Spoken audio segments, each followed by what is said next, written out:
Welcome to this week's Local Matters. I'm Elizabeth. Let's get started. With summer on its way, the many meadows of Massachusetts are teeming with wildlife and its beauty. Flowers and butterflies are showing off their seasonal colors, and small creatures are feasting on nature's bounty. On June 17th at 7 p.m., join Mass Audubon for a free online guided tour of Massachusetts habitats and ecosystems that may be found in your own backyard. The series is co-hosted by the Watertown Free Public Library and the Carey Memorial Library of Lexington. To register, visit the Mass Audubon Facebook page. Plymouth has a thriving arts community, and the art shop right here in our downtown plays a huge part in it. Julie spoke to artists and co-owners Jesse Fries and Eddie Murray about what's good and good to know about their studio and the arts in our area. We are so pleased to welcome Jesse Fries and Eddie Murray, both from the art shop in Plymouth. And before we get into the art shop and all the wonderful things that people can find there and see there, let's talk a little bit about your backgrounds and how you got here. Eddie, metalsmithing and jewelry design and a whole bunch of other things. And how did you end up here? Well, Julie, thanks for having us, first of all. I'm a fifth generation jeweler. I learned from my family, my mother's side. My grandfather, my uncles were in the jewelry industry around the Rhode Island area. And I got into it. They would send me there on school vacations to polish rings and solder silver.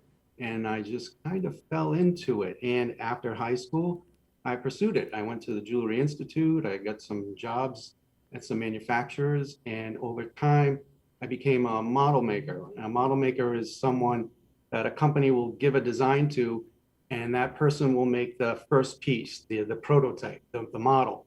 And from that model, they'll show the buyers, and it'll go into manufacturing, and it's the starting point.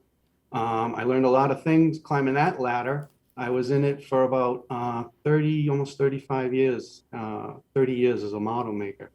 The industry has left.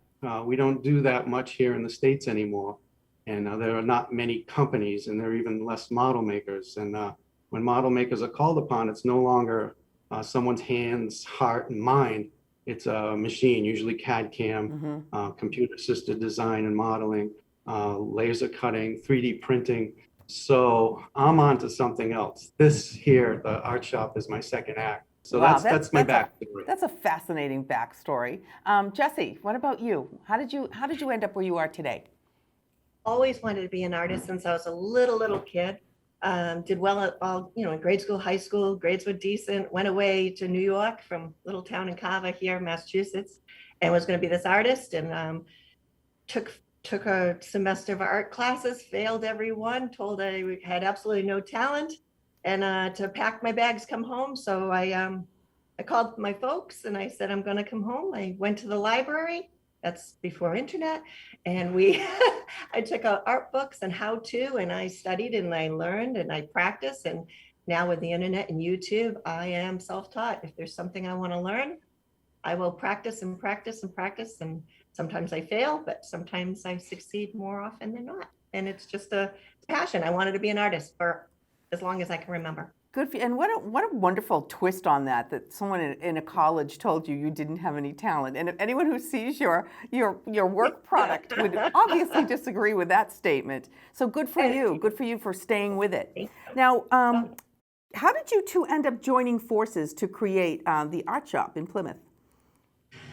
I think that we had mutual friends that we were unaware of. We did many art festivals, juried art shows in the South Shore. It's a small community, and you get to know faces and people. And over the years, I think we had people say, "Hey, do you know so and so and Eddie and Jess?" And so you guys should get to be friends and know each other. And that's how it started. I think we did some art fairs and things. Yeah, together. we did. I think we recognized each other's work first, and then we put the face to it after some time. And we became friends. And when the opportunity came, it'll be 8 years ago this year. That we opened our business together, yes. Yeah, we did in Plimpton. And it was a small shop. We were open only on the weekends. And May I Sure. interrupt? Our first studio venture together as the art shop was a tiny, tiny little studio space. And we didn't have running water or a bathroom. And we would carry 3 gallons of water every day that we were there. And that's where we teach classes. And yeah, we have come a long way. We like to think we're successful now that we have indoor plumbing We have in a our new bathroom, studio, yeah. in the downtown Plymouth studio. Yeah, made it. what a We made it. labor of love to get to where you are. Now, how did you end up in downtown Plymouth, which is, let's face it, a perfect location? Absolutely. It was definitely a goal of ours. It was a business school from once we started working together 8 years ago, we realized, okay, we have a great rapport. We have a good balance and we want to make this grow. There was no doubt of that.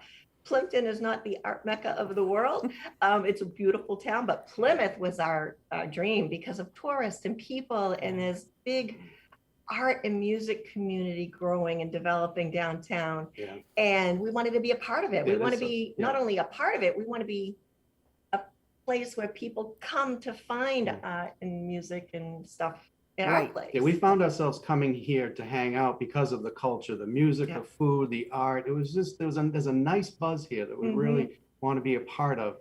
And we hope we're contributing to it too. We figured we'd make a place that maybe we'd like to stumble Yes, upon if yeah. we were out looking for some art. And we are a working studio, so people can come in. Sometimes we're working on something.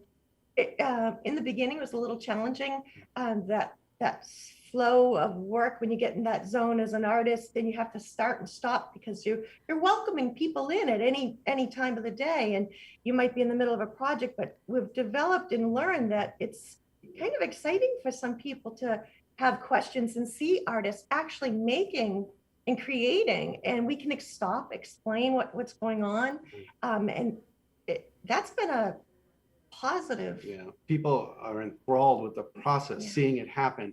They have questions. They might want to learn it themselves. They just like to see that something's handmade. You know, especially nowadays when, if it is handmade, it's far away, and usually it's not handmade. Right. You're so right. And artists, true artists that use their hands and use their imagination, like you've both said, it's going by the way of the dodo bird. I mean, all this 3D printing and you can get everything instantly, and a CAD CAM can do it, or a computer program can do it for you. I don't think anything replaces watching an artist work. There is something magical about it. And I'm so glad you mentioned that because you're right. And I always wondered, working artists that do welcome people into their studios or into their shops as they're working, how much of a distraction is it? And like you said, Jess, you just kind of build it into, and it must be actually part of the inspiration because you see how it affects the people that are watching you. Absolutely. I will admit in the beginning it was very challenging for me because I get very focused on the project I might be working on. But now we expect it. We expect to be interrupted 30 times a day, and it's mostly awesome. And Absolutely. We welcome it. We welcome it because people coming up, people spending the money they made, it helps us buy more material. It helps us stay in business, keep the lights on. Yeah. We've learned to love it. Now, how did this past year and a few months of the pandemic affect you business-wise? Business-wise, we were closed for the 3 months of quarantine. Fortunately, we have home studios that we worked at. We made a pact with each other and for ourselves too, for our sanity. We worked in our studios uninterrupted for those 3 months, and we created daily, and we would share images that, we would message constantly, say, okay, what are you working on? And we just kept at it as if we were here. There was a light at the end of the tunnel, and that we were going to get back. We were going to survive this business-wise. And we were fortunate to put a lot of stress and uncertainty in our work, but channel it into something positive. That's one of the great things about being an artist. It's about expression, and it was a tough time for everybody, but fortunately we were able to express ourselves through our work. And I'd like to say, like when we did reopen downtown Plymouth, we had such local support it wasn't the 2020 banner year Plymouth was expecting. Right. Nobody was able to celebrate and have that banner year we were hoping for. But we had a very welcoming from the local community. People made a conscious effort to support the businesses that they wanted to see succeed. You saw that with a lot of the takeout with the restaurants in town. Yep. We saw it, and it was wonderful. It was really moving, and it was it really helped us carry on, fight on. One of the nice things, I shouldn't say nice things, that's a bad word. One of the silver linings with the pandemic was Plymouth stayed home. And Plymouth found us in their backyard. Usually we get a lot of tourists in the summer and throughout the year, but Plymouth found us, and we're grateful because they keep coming back. And then local people be like, oh, we've driven by, we've seen the sign. But now we had the opportunity, the time to check out what's going on down there. And we've made new friends and new customers and repeat customers. It's been kind of exciting. Yeah. We'll have to learn their faces. You're so right, because this brought neighbors and neighborhoods together in a way it never had before. I'm so glad you mentioned that, because you're absolutely right. And those friendships and those relationships that you fostered during that time will only expand and grow. They're not going to go away now. So now you can add the tourists back in to this wonderful neighborhood of people that you have. Now you're both part of, on first Friday of every month, which was the galleries, artists, shops, and downtowns of the Plymouth Bay Cultural District opens their doors to everybody. How did that work out? We have had 2 under our belt for 2021. We are offering on First Fridays, as we had one just this recent week, and we did art demonstrations. We did maybe 6 or 7 throughout the evening, spontaneous, when there was enough groups of people to watch. And that was kind of exciting for people to walk in and to have something special just for them. We also built Mona Lisa. The Mona Lisa smile. We framed and with the face cut out so people could get behind there and put their face and take a picture. A play on selfies. And we also had a spread. We actually, for the first time in a long time, because it's something we did in the before times, we put out cheese and crackers, some refreshments. We love doing that, and we finally was able to do that. It was kind of celebratory, everybody coming in, and also this was the first event that we've had without masks. Wasn't it You're wonderful? welcome to wear them. Yeah, it's just the mandate is done. The mandate is left. Right. It was just wonderful. Wonderful. So you embraced them and they embraced you, and now you're all in your environment that you love, which is just wonderful. Jesse and Eddie, thank you so much for joining us today. I'm sure people will visit your shop, and we'll tell them all about how to get there and to find out more information. It's been such a joy talking to you both. Thank you. Thanks, Julie. A pleasure, Julie. Thank you very much. Take care. Thank you, Julie. To learn more, visit the Art Shop Facebook page. On June 22nd, visit the front lawn of the Plymouth Public Library for Drag Queen Story Hour with queens Just JP and New Queer from Boston's chapter of Drag Story Hour. Drag Queen Story Hour is just what it sounds like. Drag queens reading stories to children in bookstores, libraries, and schools. For 1 hour, beginning at noon, New Queer and Just JP will capture the imagination and play of the gender fluidity of childhood and model the joy of glamorous, positive, and unabashedly queer role models.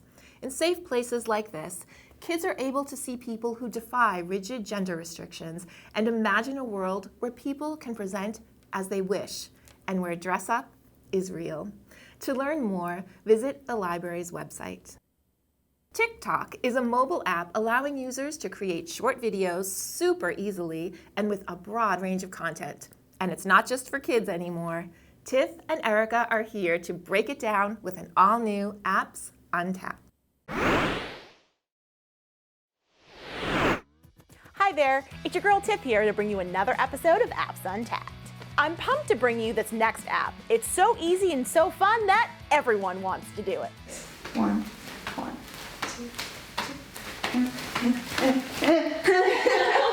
are you doing?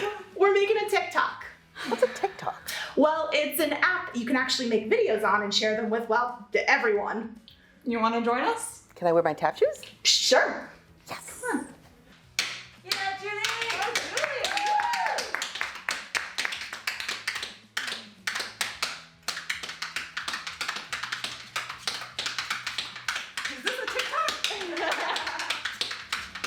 right, you heard it, we're doing TikTok. For those of you playing along at home, TikTok is a video sharing app that allows people to create and share 15-second or 1-minute videos on pretty much any topic. I'm not gonna lie, I was a little late to jump on the TikTok bandwagon because 1, I'm old, and 2, I didn't understand what it was, and frankly, I was scared. But I have to say that TikTok has opened up a whole new world for me where I get to meet new people and learn about different topics from actual experts. I also like dogs. There's a lot of dogs on TikTok. So the app is a bit of a monster in terms of what it can actually do. So today, we're only gonna cover a few of the many functions TikTok has to offer. So let's get this party started, shall we? Let's begin with watching content. When you first open TikTok, it's gonna open up the videos of people you follow. To change videos, all you have to do is swipe up or swipe down. If you don't follow anyone yet, no worries. You can tap the Discover function and it will allow you to search for topics or people you may know. And if you want to add that person, all you have to do is tap the plus sign on the top right side of that user's videos, and it will automatically show you on your dashboard. You can also like, comment, or share videos with your friends. So let's get to the meat of it, creating videos, or tickies as the cool kids call them. Everyone's got an ability, whether that's humor, or cooking, or even just being really good at taking care of your goldfish. Oh look, a video about taking care of goldfish. Like, where was I? Oh, right, talents. Everyone's got a talent, and TikTok lets you share those gifts with the world. To create a video, click the plus sign at the bottom of the screen. You have the option of doing a 15-second video or a 60-second video. You can choose the effect, like a cool background. You can also flip the screen, change the speed of your video, use beauty mode, which airbrushes your face, which is cheaper than plastic surgery, use a filter similar to what Instagram has, or set a timer. You can also add music to your videos. For the sake of the video, I can't actually play the music for you. Music licensing, am I right? The cool thing about creating content with TikTok is that you can record the video in parts, so you can film different angles, then adjust the clips after. So you can make something like this. Ugh, wish there was a way I could stop eating all this food.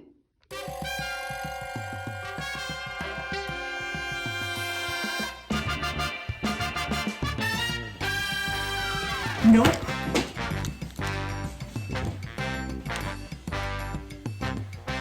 Nope. Nope, nope.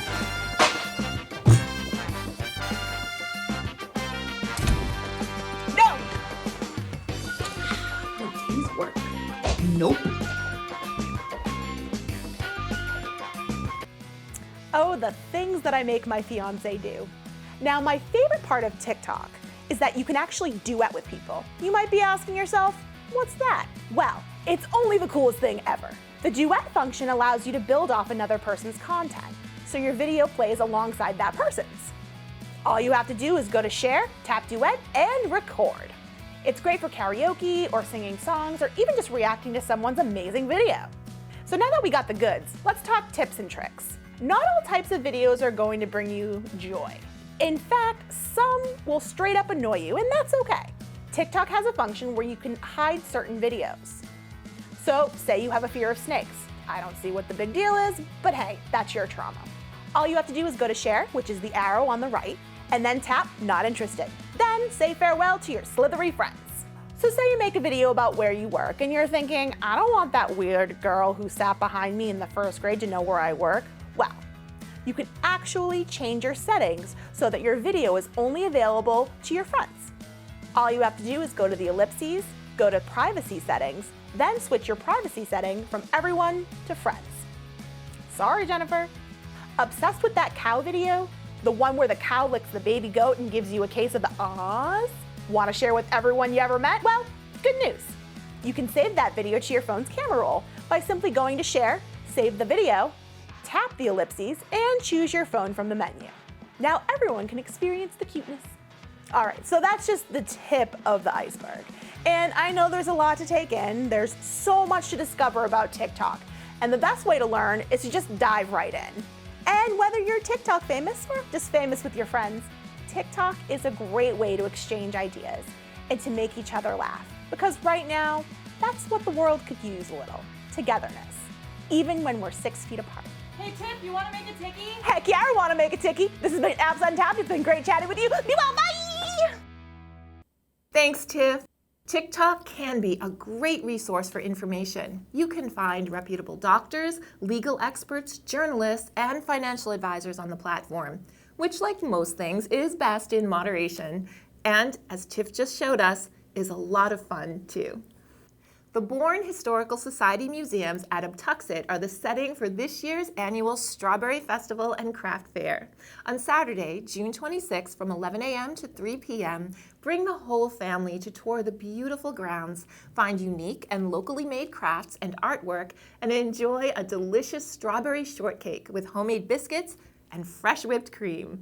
All the historic buildings on the site will be open, including the Colonial Salt Works, Uptuxet Trading Post, President Grover Cleveland's Gray Gables Railroad Station, Uptuxet Gift Shop, and Joseph Jefferson Windmill.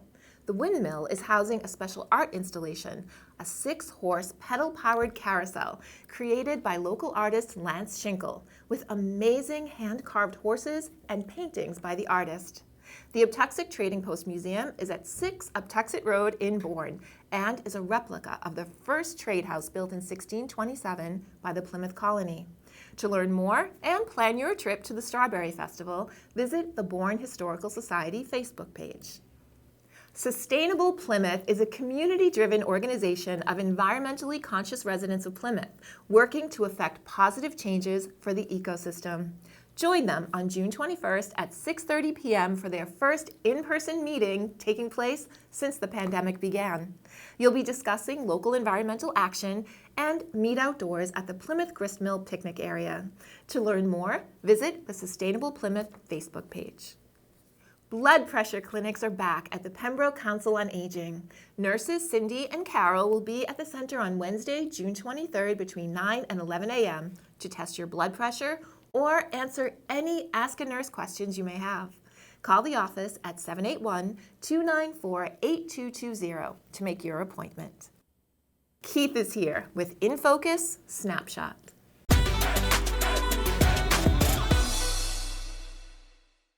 Hi, I'm Keith Hughes, and welcome to In Focus Snapshot, where we take a look at the stories from the state and our communities that you may have missed. As the Commonwealth continues to emerge from the pandemic, the Massachusetts Department of Labor and Workforce announced that work search requirements will be reinstated for all residents claiming regular unemployment insurance effective the week of June 15th.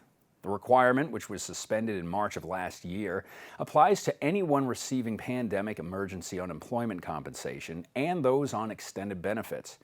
Residents seeking unemployment benefits are required to keep a written log of their job search activities and provide it to the state upon request.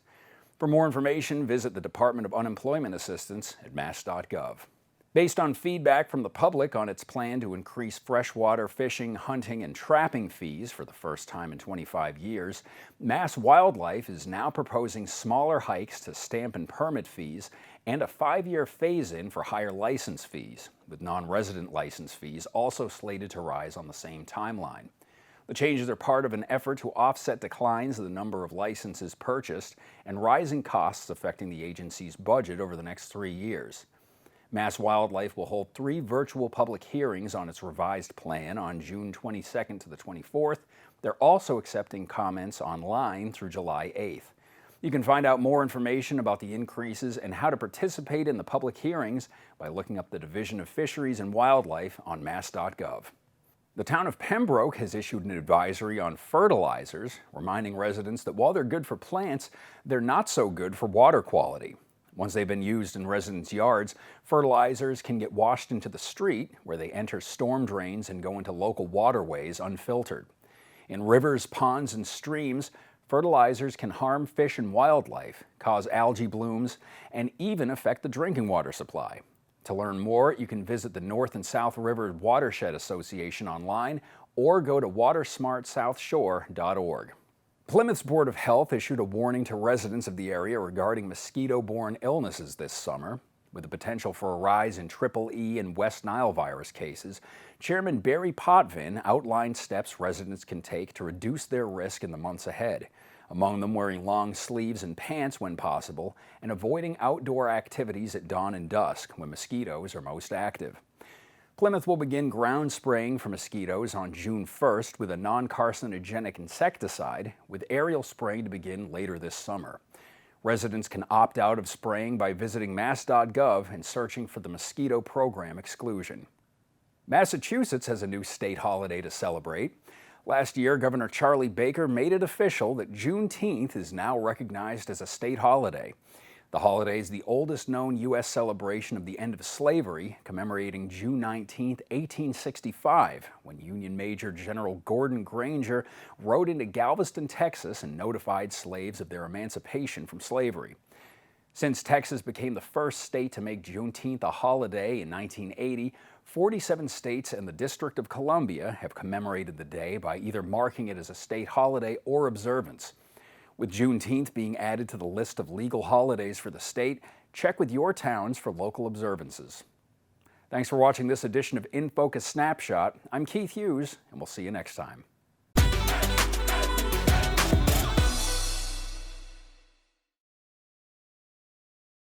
Thanks, Keith.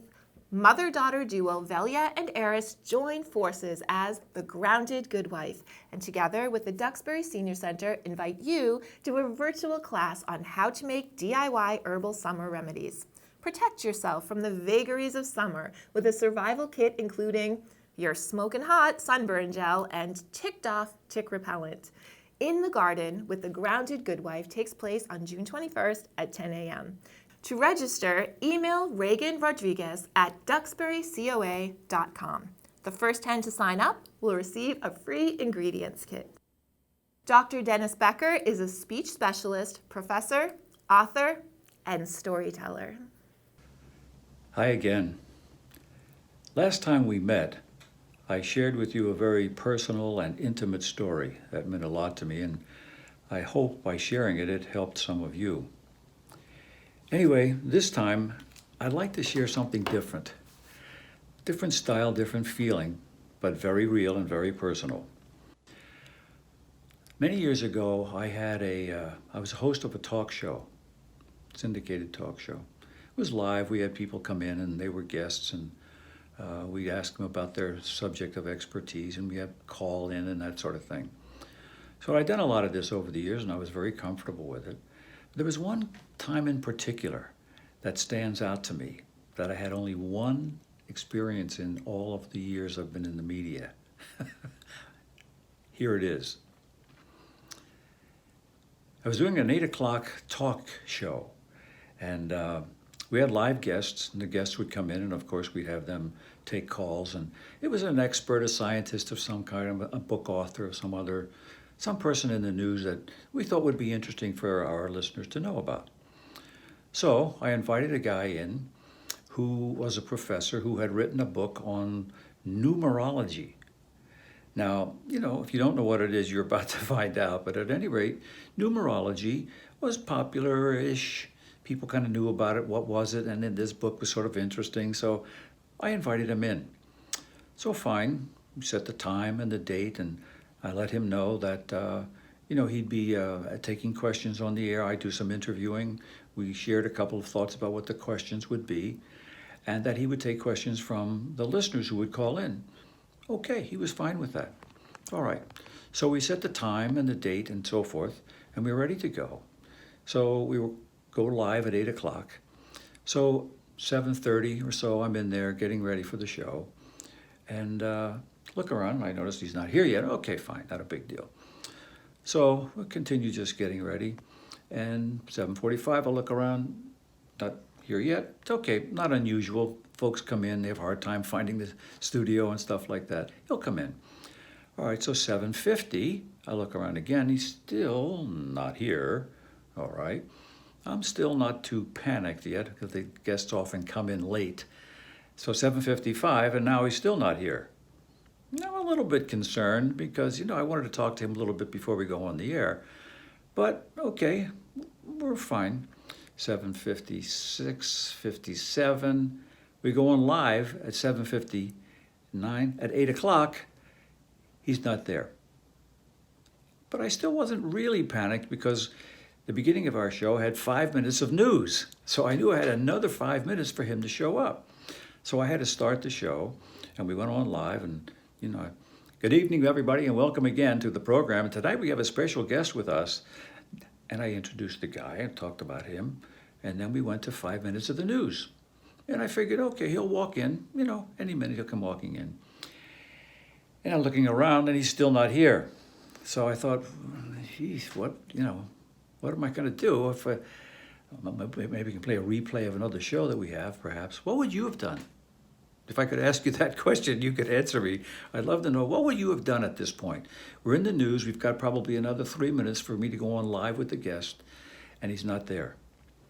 I'm actually still thinking he might still arrive the last minute. It has happened before. But he's not there. So what could we do? Run a rerun, make an apology, have live call-ins? What would we do? All right, 7:05 comes. He's still not there. 8:05 rather, he's still not there. So what do? Now what would you do if you were in my position? What would you have done? Here's what I did.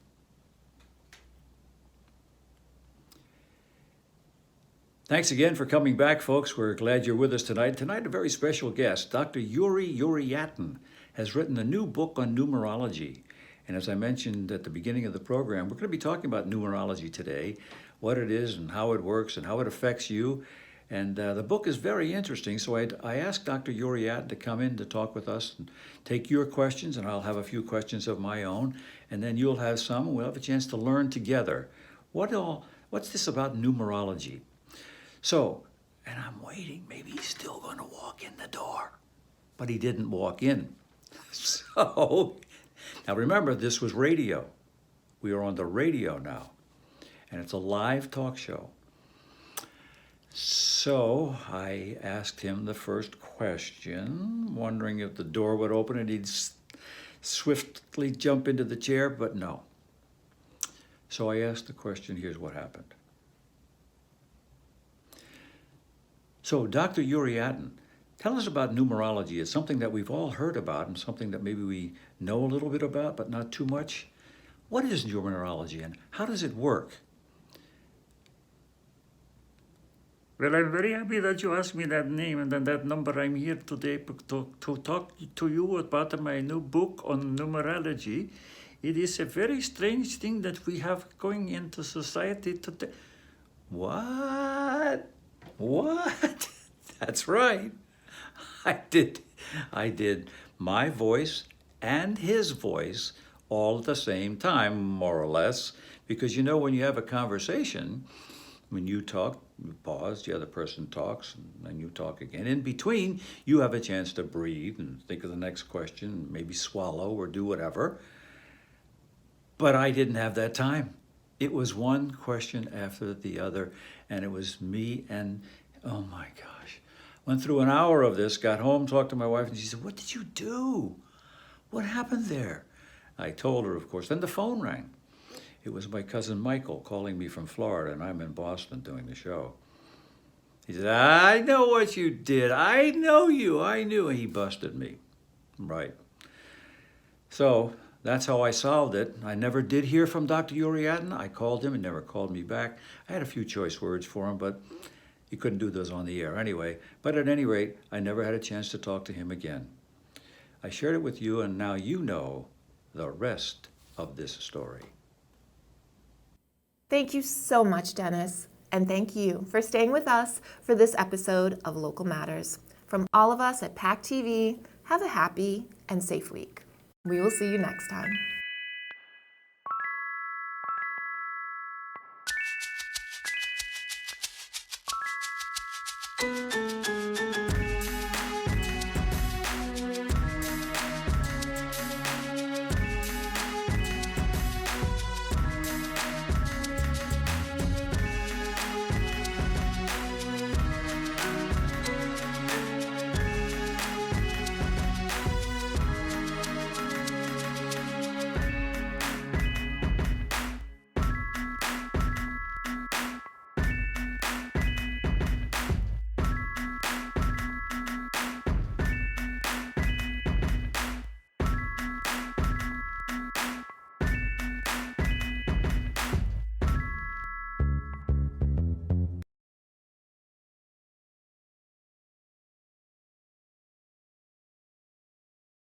Thank you for watching. We are grateful for your attention. If you like what you saw, please like and subscribe to the local scene here and share everywhere. Thank you, friends.